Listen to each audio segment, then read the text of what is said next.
कभी सोचा है मरने के बाद आपके ऑनलाइन अकाउंट्स का क्या होगा? क्या आपने कभी इस बारे में सोचा है कि आपके जाने के बाद आपकी डिजिटल आइडेंटिटी का क्या होगा? आजकल इंटरनेट पे हम इतना कुछ करते हैं। फेसबुक, इंस्टाग्राम, ट्विटर और न जाने कितने सोशल मीडिया प्लेटफॉर्म्स पर हम एक्टिव रहते हैं। Emails, online shopping, banking transactions और भी बहुत कुछ। हमारी डेली लाइफ का एक बड़ा हिस्सा अब ऑनलाइन हो गया है। ये सब हमारी डिजिटल आफ्टर लाइफ है। ये एक ऐसी दुनिया है जो हमारे जाने के बाद भी बनी रहती है। ये डिजिटल आफ्टर लाइफ अभी नया कॉन्सेप्ट है, लेकिन इसका महत्व दिन ब दिन बढ़ता जा रहा है। जरूरी है कि हम सोचें कि हमारे बाद हमारे डेटा का क्या होगा। क्या हमारे परिवार वाले इसे एक्सेस कर पाएंगे? क्या ये सुरक्षित रहेगा? इसका असर हमारे परिवार वालों पे और हमारी लेगेसी पे पड़ सकता है। हमारी यादें, हमारी बातें, सब कुछ डिजिटल वर्ल्ड में रह जाता है। हमारी डिजिटल आफ्टर लाइफ हमारी ऑनलाइन एक्टिविटी की एक पूरी कहानी है। हर पोस्ट, हर कमेंट, हर लाइक, ये सब मिलकर एक टाइमलाइन बनाते हैं। हर पोस्ट, हर ईमेल, हर ऑनलाइन परचेस, ये सब हमारे डिजिटल फुटप्रिंट का हिस्सा है। ये सब मिलके ऑनलाइन दुनिया में हमारी पहचान बनाते हैं। ये पहचान हमारे जाने के बाद भी बनी रहती है। ये समझना बहुत जरूरी है कि इस इंफॉर्मेशन का क्या होता है। क्या ये सुरक्षित है? क्या इसे कोई मिसयूज कर सकता है? हमें इन सवालों के जवाब ढूंढने होंगे।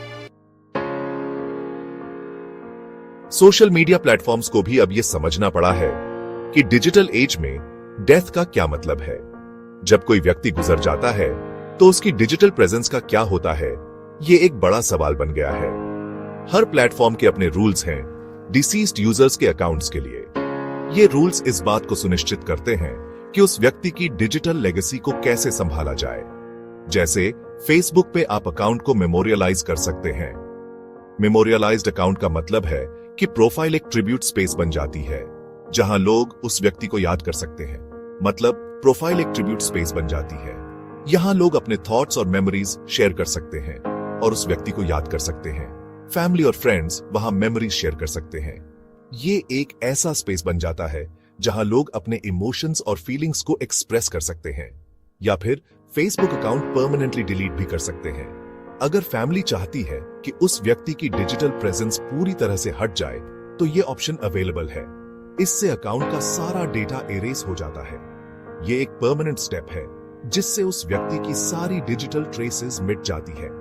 फेसबुक लेगेसी कॉन्टैक्ट का ऑप्शन भी देता है। ये एक ऐसा व्यक्ति होता है जिसे आप अपने अकाउंट के लिए चुन सकते हैं, जो आपके गुजर जाने के बाद आपके अकाउंट को मैनेज कर सके। ये वो इंसान होता है जो मेमोरियलाइज्ड अकाउंट मैनेज कर सकता है। वो प्रोफाइल को अपडेट कर सकता है और ट्रिब्यूट पोस्ट्स को मैनेज कर सकता है, इंश्योरिंग कि प्रोफाइल एक रिस्पेक्टफुल और मीनिंगफुल स्पेस बनी रहे। गूगल का एक बहुत अच्छा टूल है इनएक्टिव अकाउंट मैनेजर। इससे आप डिसाइड कर सकते हैं कि आपके अकाउंट का क्या होगा अगर आप उसे यूज नहीं करेंगे। ये टूल आपको अपनी डिजिटल लेगेसी कंट्रोल करने का पावर देता है। इससे आपके विशेस पूरी होती है। आप सिलेक्ट कर सकते हैं कि कितने टाइम तक इनएक्टिविटी के बाद गूगल एक्शन ले। आप चूज कर सकते हैं कि आपका अकाउंट डिलीट हो जाए या किसी ट्रस्टेड कॉन्टैक्ट को इन्फॉर्म किया जाए। सेक्शन 4, अपनी डिजिटल लेगेसी खुद संभालें। ये बहुत जरूरी है कि आप अपनी डिजिटल लेगेसी मैनेज करने के लिए पहले से स्टेप्स लें।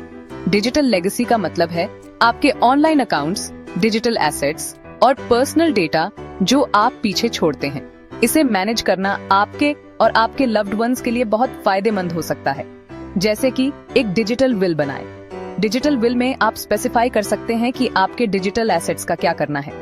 ये आपके लव्ड वंस को आपके विशेस को समझने और फॉलो करने में मदद करेगा। डिजिटल विल में आप लिख सकते हैं कि आपके ऑनलाइन अकाउंट्स का क्या करना है। आप स्पेसिफाई कर सकते हैं कि कौन आपके अकाउंट्स को मैनेज करेगा और क्या स्टेप्स फॉलो करने होंगे। पासवर्ड मैनेजर यूज करना भी जरूरी है। पासवर्ड मैनेजर आपके सभी पासवर्ड्स को सिक्योरली स्टोर करता है और आपको एक मास्टर पासवर्ड के थ्रू एक्सेस देता है। इससे आपके पासवर्ड्स एक जगह सेफ रहेंगे और कोई ट्रस्टेड पर्सन एक्सेस कर पाएगा। आप अपने पासवर्ड मैनेजर के एक्सेस डिटेल्स किसी ट्रस्टेड पर्सन के साथ शेयर कर सकते हैं ताकि जरूरत पड़ने पर वो आपके अकाउंट्स को मैनेज कर सके। इससे आपके अकाउंट्स के लिए आपकी विशेस पूरी होंगी। डिजिटल एसेट्स को मैनेज करने से आपको पीस ऑफ माइंड मिलेगा और आपके लव्ड वंस को भी आसानी होगी। आपको हर प्लेटफॉर्म की अकाउंट सेटिंग्स भी चेक करनी चाहिए। हर प्लेटफॉर्म के अलग अलग ऑप्शंस होते हैं जो आपको डिसाइड करने में मदद करेंगे कि आपके अकाउंट्स का क्या करना है। डिसाइड करें कि आप अकाउंट मेमोरियलाइज करवाना चाहते हैं, डिलीट करवाना चाहते हैं या किसी लेगेसी कॉन्टैक्ट को मैनेज करने देना चाहते हैं। ये डिसीजंस पहले से लेने से आपके लव्ड वंस को फ्यूचर में बहुत मदद मिलेगी। सेक्शन 5, डिजिटल आफ्टर लाइफ के एथिकल इम्प्लीकेशंस।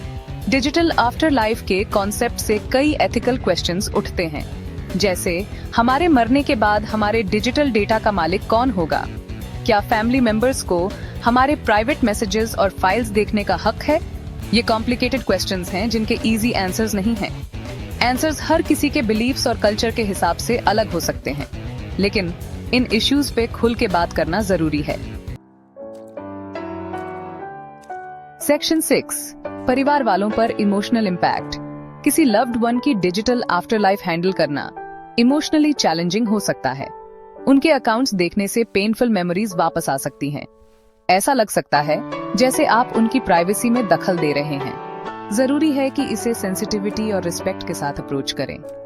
फैमिली मेंबर्स के बीच ओपन कम्युनिकेशन से इन चैलेंजेस से निपटने में मदद मिल सकती है। जरूरत पड़ने पे सपोर्ट लेना भी जरूरी है। सेक्शन 7, फ्यूचर के लिए प्लानिंग। अपनी डिजिटल आफ्टर लाइफ के लिए प्लानिंग करना उतना ही जरूरी है जितना कि ट्रेडिशनल एस्टेट प्लानिंग। इससे आपके विशेस पूरी होती हैं। इससे आपके लव्ड वंस का बर्डन कम होता है। टाइम निकाल के डिजिटल विल बनाएं, पासवर्ड्स ऑर्गेनाइज करें और अपनी विशेस फैमिली को बताएं। ये स्टेप्स लेके आप अपनी डिजिटल आफ्टर लाइफ को इंटेंशन और पीस ऑफ माइंड के साथ अप्रोच कर सकते हैं।